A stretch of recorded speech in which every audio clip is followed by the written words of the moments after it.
जो है उसको भूरी आँख को सफ़ेद आँख भी कहते हैं, हल्की सी सफ़ेद रहेंगी और भूरी आँख वाली रहेंगी। तो इसको संकर आँख वाली या भूरी आँख वाली भी कहते हैं या सफ़ेद आँख वाली भी कहते हैं। सफ़ेद आँख ये संकर आँख वाली होती है, ये दोनों का मिक्स होती है, काली और नीली का मिक्स होती है। अब क्वेश्चन अगर आपसे पूछ दिया कि काली आँख वाला और काली आँख वाला माता है और संकर आँख वाली जो है पिता है, काली आँख वाली माता है, काली आँख वाली माता है। अब यहाँ से ये क्वेश्चन आप बनाएंगे, ये आपका माता का सिंबल है, ये आपका मेल और फीमेल का सिंबल कर लीजिए। ये हमने कहा कि काली आँख वाली माता है, ये माता काली आँख वाली है और पिता जो है भूरी आँख, संकर आँख या सफ़ेद आँख कह लीजिए, तो कैपिटल भी और स्मॉल भी, ये संकर आँख वाली। तो अब देखेंगे ये जो मान लीजिए माता, ये पिता या मेल या फीमेल, ठीक है।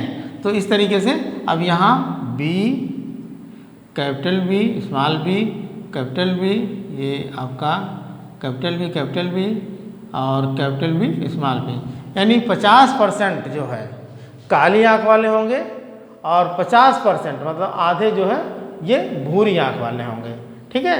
तो इस तरीके से अब ये क्वेश्चन और आता है आपका,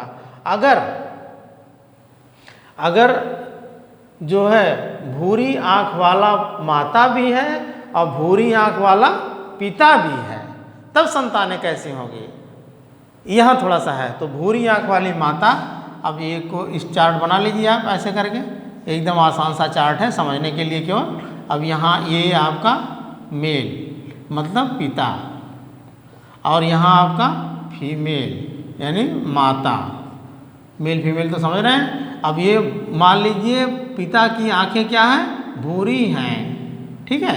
अब माता की भी आंखें भूरी हैं, तो संतानें कैसी होंगी, ठीक। तो यहाँ से देखें आप, यहाँ से बी ये आ रहा है बी और यहाँ से ये भी जा रहा है, काली वाला जा रहा है, इसमें से ये काली जा रही है और ये नीली वाला आ रहा है।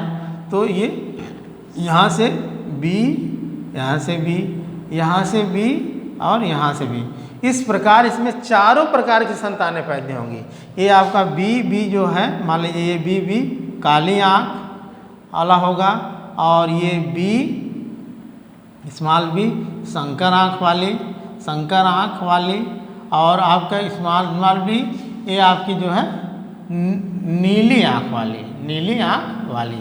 तो ये चारों संतानें आपकी पैदा होंगी। तो इस टाइप का भी क्वेश्चन कभी कभी बनता है, तो इसको कंफ्यूज मत होइएगा। इसको चार्ट बनाना अगर आपको समझ में आ गया होगा तो आप तुरंत चार्ट बनाएंगे और तुरंत जो है फिगर के द्वारा जो है उसका उत्तर दे देंगे। तो ये तो था आपका वंशानुक्रम, हेरिडिटी के बारे में हमने बताया, जहाँ से भी मतलब क्वेश्चन बनने की ज़्यादा उम्मीदें थी, हमने उसको पूरा बताया। अब थोड़ा सा हम लोग चर्चा करेंगे इन्वायरमेंट के बारे में। तो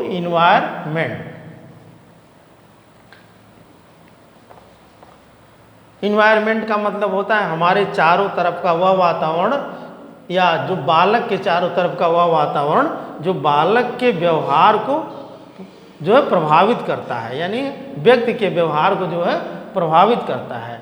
अब वह वातावरण, परिस्थिति, चाहे उसको कहिए वातावरण कहिए या उसके समाज कहिए या परिवेश कहिए, वो चारों तरफ का वह परिवेश, वह चारों तरफ की वह परिस्थिति जो उसको प्रभावित करती है, उसको हम वातावरण कहते हैं या पर्यावरण कहते हैं, इन्वायरमेंट कहते हैं, ठीक है। तो इस तरीके से जो है वातावरण,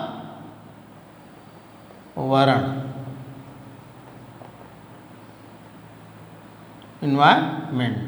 अब इन्वायरमेंट की डिफिनेशन तो आप जाने गए हैं। इन्वायरमेंट मतलब कि चारों तरफ का परिवेश, वातावरण, परिस्थिति जो बालक के विकास को प्रभावित करती है।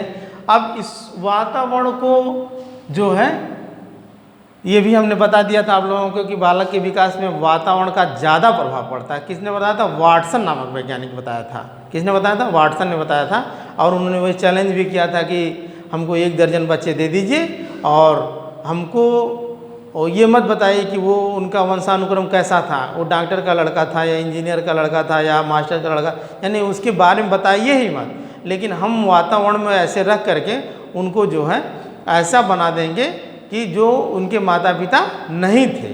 तो इन्होंने कहा कि वातावरण का प्रभाव ज़्यादा पड़ता है। ये क्वेश्चन आपका आता है, तो इस तरीके से उसको हमने पढ़ा चुका है अगले जो है पार्ट में इसके। तो वातावरण के जो है प्रकार, वातावरण के प्रकार, अब आप दो प्रकार में इसको बांट लीजिए, आंतरिक बाह्य। ठीक, अब आंतरिक में बच्चे के जन्म से पूर्व की अवस्था, बच्चे के जन्म से पूर्व की अवस्था। अब जानते हैं आप, हमने उसमें बताया था ग्रोथ एंड डेवलपमेंट में बच्चे के जन्म के पूर्व की अवस्था क्या होती है। मेल और फीमेल से संपर्क होता है, उसका ओवरी से ओवा निकलता है और उसके जो है टेस्टिस से जो है स्पर्म निकलता है मेल के यानी नर के टेस्टिस से, और दोनों का संयोग होता है। फिर उसके बाद उसका विभाजन होता है, फिर एक जाकर के जो है वो धीरे धीरे एक भ्रूण बनता है। भ्रूण बनने के बाद लगभग 280 दिन या 9th मंथ के बाद बच्चे का जन्म होता है। तो उस दौरान क्या होता है कि आंतरिक वातावरण कैसा होना चाहिए। कभी कभी देखते हैं कि कुछ औरतें नशीले पदार्थों का सेवन करती हैं, जैसे मदिरा हो गई या नशीले पदार्थ, मतलब आजकल तो तमाम चीज़ें चल रही हैं, जो है कहने की चीज़ नहीं है, सभी लोग इसको जानते हैं। दवाइयाँ हो गई, नशीली दवाइयों का प्रयोग करती हैं, नशीले इंजेक्शन्स लगवाती हैं, और आपके मतलब अफीम, गांजा, शराब,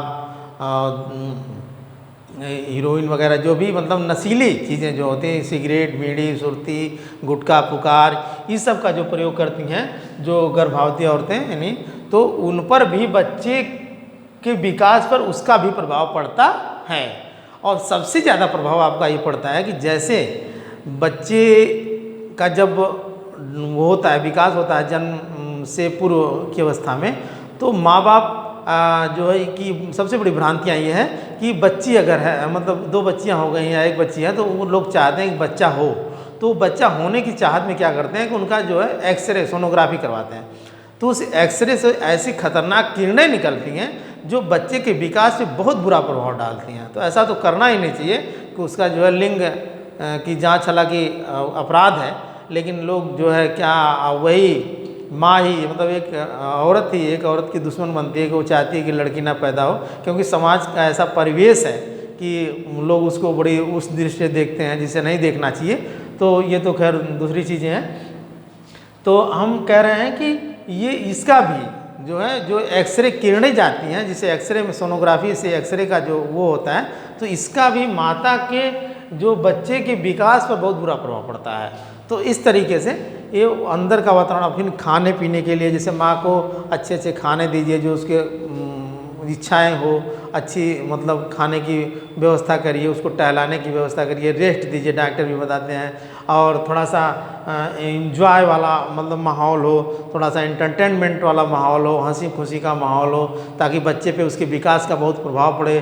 कलहपूर्ण वातावरण ना हो, माँ बाप आपस में टेंशन ना करें, झगड़ा ना करें और लड़ाई ना करें, और इस तरीके से जो है एक शांतमय वातावरण हो, तो उसका भी प्रभाव बच्चे के विकास पर पड़ता है जो वातावरण से संबंधित होता है।